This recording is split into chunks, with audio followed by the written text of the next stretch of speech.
Imaginez un petit village paisible niché dans les montagnes. Ce village est blotti en toute sécurité dans sa vallée, à l'abri des vents rudes du monde extérieur. Chaque jour, les villageois empruntent des chemins familiers. Leurs pieds connaissent chaque pierre, chaque racine. Ils saluent des voix inconnues, échangent des banalités quotidiennes et cuisent du pain parfumé dans de vieux fours. Ce village, avec ses routines bien ancrées et ses rythmes prévisibles, symbolise le fonctionnement de votre cerveau.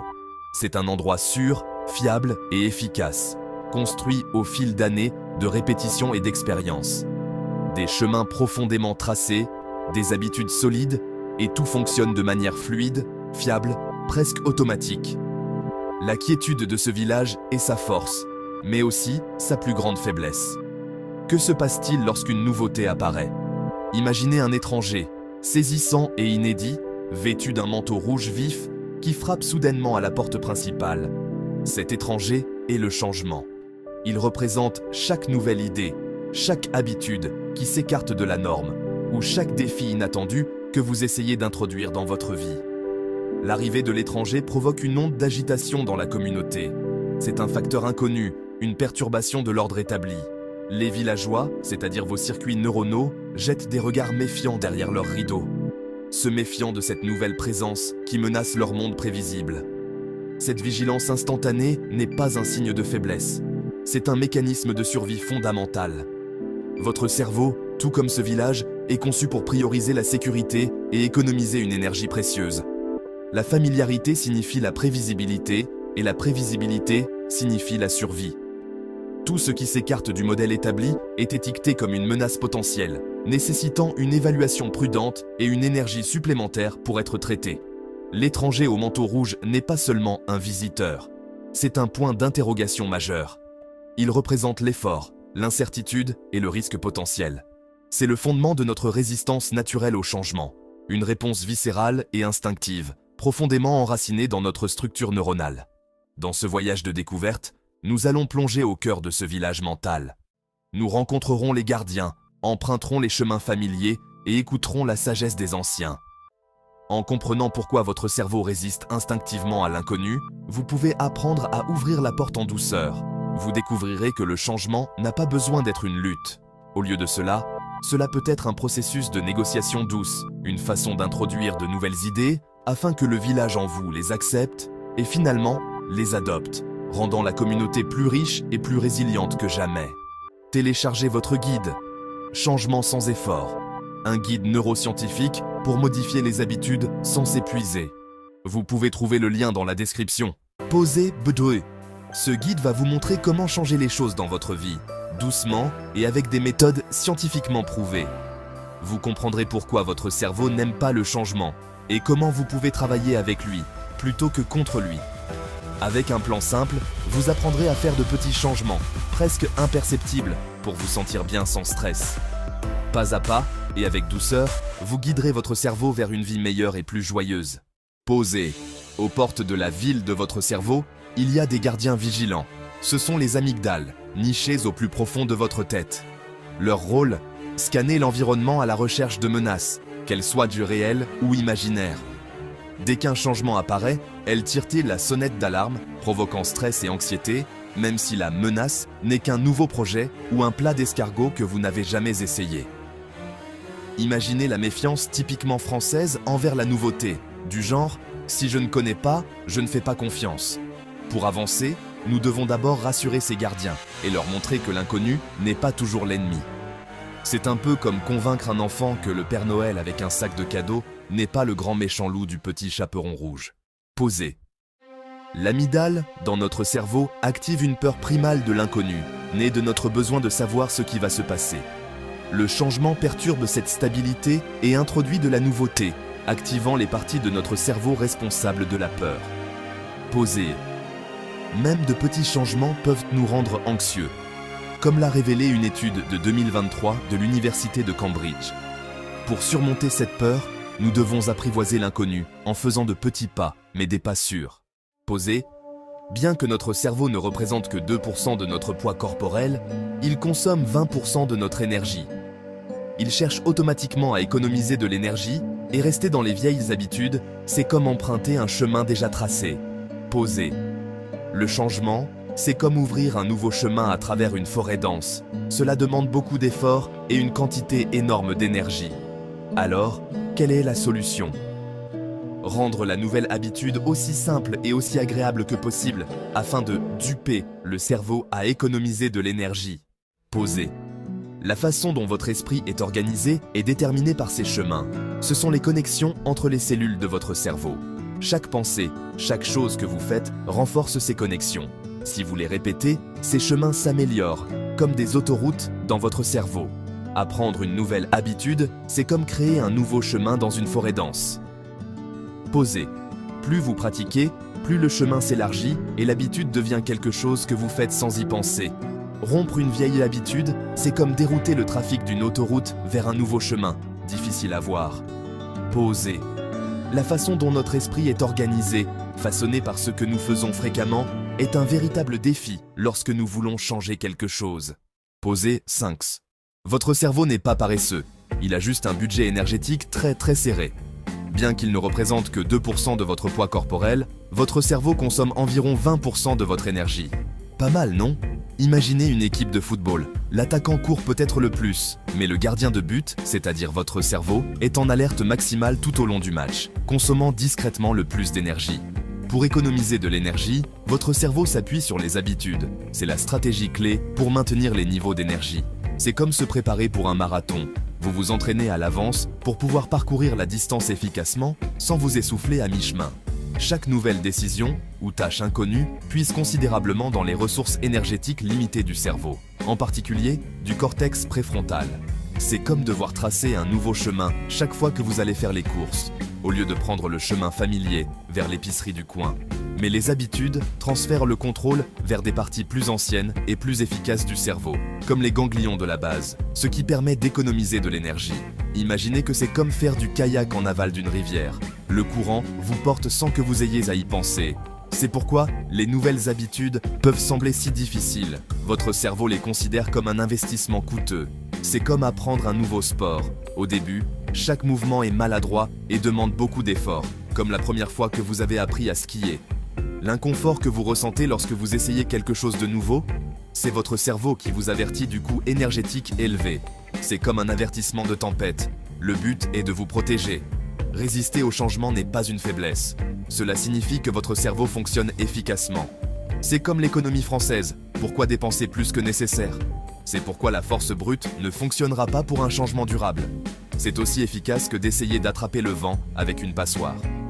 Au lieu de cela, rendez les nouveaux comportements moins coûteux et plus gratifiants. Récompensez-vous avec quelque chose d'agréable, comme une soirée à regarder votre film préféré, comme un enfant qui reçoit une étiquette de bon comportement pour s'être bien comporté. Convainquez le gestionnaire d'énergie de votre cerveau que le nouveau chemin vaut l'effort. Le changement est une négociation, pas une bataille. C'est comme une négociation syndicale. Vous devez parvenir à un compromis qui profite à toutes les parties. Rendez les nouvelles habitudes faciles et gratifiantes et votre cerveau les adoptera finalement. Tout comme nous avons adopté la tradition du vendredi soir. Posez par Mathias. Les habitudes nous donnent l'illusion que nous prenons des décisions, alors qu'en réalité, nous passons la majeure partie de notre journée en mode pilote automatique. Nous effectuons des tâches quotidiennes comme se brosser les dents ou faire du café pendant que notre esprit vagabonde. Les habitudes libèrent notre esprit pour des défis plus importants et nous aident à fonctionner efficacement. Sans habitude, nous serions submergés par le flux constant de petites décisions. Mais ce mode automatique masque également à quel point les habitudes nous tiennent. Les mauvaises habitudes sont aussi tenaces, surtout quand nous sommes fatigués ou stressés. Essayer de changer à ce moment-là, c'est comme essayer de sortir d'une autoroute bondée par une petite sortie. L'attrait de l'ancienne voie est immense.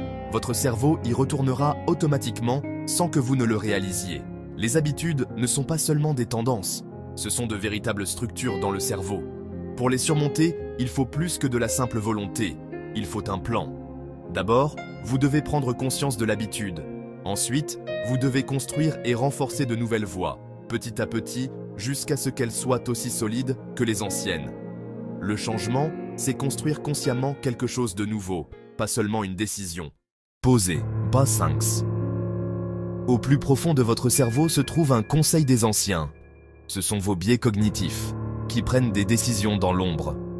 Leur phrase préférée est « On n'a jamais fait ça comme ça ici ». Ces biais, comme le biais de statu quo ou le biais de confirmation, ont évolué pour nous aider à survivre en privilégiant ce qui est familier. Le biais de statu quo nous pousse à nous accrocher à ce que nous connaissons, même si ce n'est pas le meilleur. Le biais de confirmation, lui, filtre les informations pour renforcer nos croyances existantes. Ces anciens résistent au changement. Ils préfèrent le confort à l'évolution. Ils s'assurent que la tribu n'entende que ce qui renforce la tradition et les nouvelles idées sont bloquées. Ces biais opèrent automatiquement, influençant les décisions avant même que la logique n'intervienne. Ils vous murmurent que les vieilles habitudes sont sûres et que les nouveaux chemins sont risqués. Pour changer, vous devez comprendre que ces murmures sont des biais, pas la vérité. Évoluer, ça veut dire remettre en question les conseils des anciens. Le confort n'est pas nécessairement meilleur que la croissance. Posez-y. Le pouvoir des préjugés peut être plus grand que la logique, même si vous savez que le changement est bon. Des études montrent que, dans la plupart des décisions quotidiennes, les habitudes et les préjugés l'emportent souvent sur la raison. Votre cerveau privilégie naturellement le chemin le plus facile et le plus familier pour l'efficacité, et non pour trouver la vérité. Cela crée un conflit interne. La logique dit « change », mais les préjugés disent « reste comme tu es ». La logique de ce vieil homme est très simple. Ce qui est familier est sûr. L'effort est coûteux. Le confort immédiat l'emporte sur les bénéfices futurs. La logique pure l'emporte rarement sur ses instincts. Pour changer, vous devez parler le langage de ce vieil homme. Transformez le changement en petites améliorations sûres, pas en révolution. N'oubliez pas, petit à petit, l'oiseau fait son nid. Concentrez-vous sur des récompenses immédiates et claires pour rendre les nouvelles habitudes attrayantes. Devenez un négociateur habile dans votre propre esprit. Comme on dit, rien ne sert de courir, il faut partir à point. Faites du nouveau chemin une continuation naturelle de l'ancien. Attirez ce vieil homme en rendant le changement familier. De cette façon, vous aurez votre cerveau de votre côté. Posez-y. Bien, nous passons maintenant de la compréhension à l'action. Le simple fait de vouloir ne suffit pas. Nous avons besoin d'une stratégie basée sur les neurosciences. Premièrement, exploitez le système de récompense de votre cerveau. Une dose matinale de dopamine donne le ton pour une journée positive. Commencez par de petites tâches, simples et spécifiques, que vous pouvez associer à ce que vous faites déjà régulièrement. Par exemple, placez un verre d'eau à côté de la machine à café avant de préparer votre café. Accomplir cette petite action vous procurera une victoire instantanée et une dose de dopamine. Cela crée une boucle de rétroaction positive, vous rendant plus enclin à vous attaquer à la tâche suivante. Ce n'est pas la tâche elle-même qui compte, mais le sentiment de victoire, le sentiment d'être le roi du pétrole. Votre cerveau perçoit la nouvelle habitude comme gratifiante et non comme effrayante. Le covieux restel reste serein, l'amygdale est satisfaite et notre gestionnaire d'énergie donne son feu vert. En commençant par de petites victoires, vous prendrez plaisir au changement. Vous construisez de nouvelles voies avec joie et non avec effort. C'est ainsi que vous encouragez votre cerveau à changer. Posez. La deuxième stratégie exploite le pouvoir d'imagination de votre cerveau. Une visualisation claire active les mêmes voies neuronales dans le cerveau que l'action réelle. Seulement 60 secondes de pratique mentale par jour peuvent commencer à ouvrir de nouvelles voies. Cela rend les nouvelles habitudes moins étrangères et plus acceptables. Imaginez, après vous être brossé les dents, vous fermez les yeux un instant et vous vous visualisez en train de donner une présentation avec assurance. Utilisez tous vos sens. Voyez, entendez et ressentez l'expérience. Ce film mental crée une sensation agréable et apaise les peurs de votre cerveau. La visualisation donne à votre cerveau un avant-goût du succès et diminue l'incertitude. Les anciens du village, nos mentors intérieurs, voient moins de risques et plus de récompenses. La répétition de la visualisation du succès transforme l'inconnu en familier.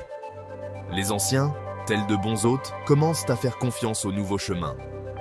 Avec un peu de pratique, votre moi futur sera accueilli chaleureusement par tout le village, comme un invité d'honneur. Posez.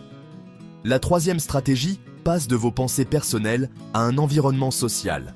Nous sommes des êtres sociaux, nous nous soucions beaucoup de ce que les autres pensent de nous.